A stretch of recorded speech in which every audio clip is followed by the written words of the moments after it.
वो विधवा थी पर श्रृंगार ऐसा करके रखती थी कि पूछो मत। बिंदी के सिवाय सब कुछ लगाती थी। पूरी कॉलोनी में उनके चर्चे थे। उसका एक बेटा भी था जो अभी 9वीं कक्षा में था। पति रेलवे में थे। उनके गुजर जाने के बाद रेलवे ने उन्हें एक छोटी सी नौकरी दे दी थी। उनके जलवे अलग ही थे। 1975 के दशक में बॉय कटिंग रखती थी। सभी कॉलोनी की आंटियां उन्हें परकटी कहती थी।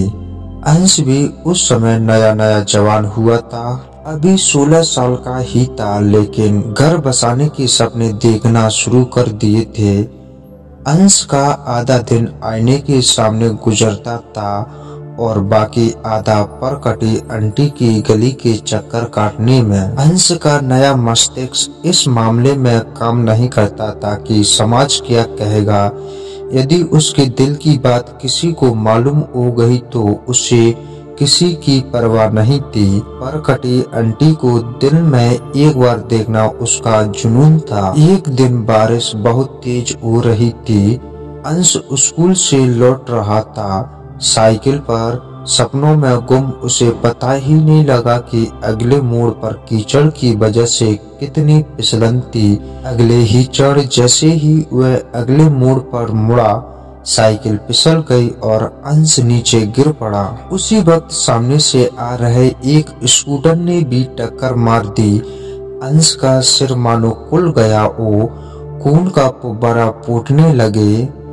अंश दर्द से ज्यादा इस घटना के झटके से वह गुमसाव हो गया। भीड़ में से कोई उसकी सहायता को आगे नहीं आ रहा था। खून लगातार बहता जा रहा था। तभी एक जानी पहचानी आवाज अंश अंश नाम पुकारती है। अंश की धुंधली हुई दृष्टि देखती है कि परकटी आंटी भीड़ को चीर पागलों की तरह दौड़ती हुई आ रही थी। परकटी आंटी ने अंश का सिर गोद में लेते ही उसका माथा, यहाँ से खून बह रहा था, उसे अपनी हथेली से दबा लिया। आंटी की रंगीन ड्रेस खून से लथपथ हो गई। आंटी चिल्ला रही थी कि अरे कोई तो सहायता करो, यह मेरा बेटा है, कोई हॉस्पिटल ले चलो हमें। अंश को अभी तक भी याद है कि एक बाहर रुका, लोग उसमें उन दोनों को बैठाते हैं। आंटी ने अब भी उसका माथा पकड़ा हुआ था, उसे सीने से लगाया हुआ था। अंश को टाके लगाकर घर भेज दिया जाता है। परकटी आंटी ही उसे रिस्के में घर लेकर जाती है। अंश अब ठीक है, लेकिन एक पहले उसे समझ नहीं आई कि उसकी वासना कहाँ लुप्त हो गई थी।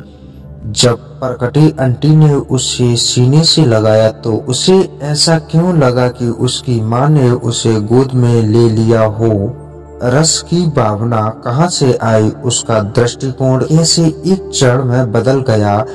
क्यों वह अब माता के शुद्ध भाव से परकटी आंटी को देखता था। आज अंश रेलवे से रिटायर ऑफिसर है। समय बिताने के लिए कम्युनिटी पार्क में जाता है।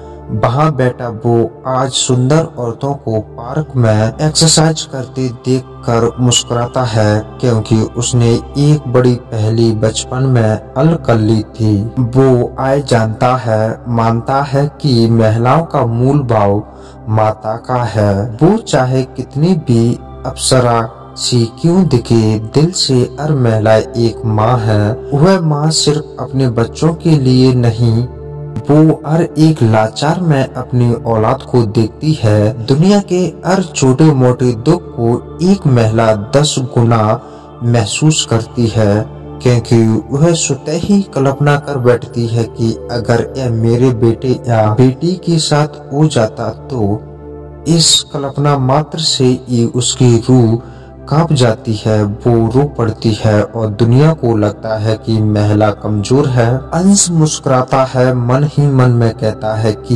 ये विश्व के भ्रमित मर्दों, हर औरत दिल से कमजोर नहीं होती, वो तो बस माँ होती है।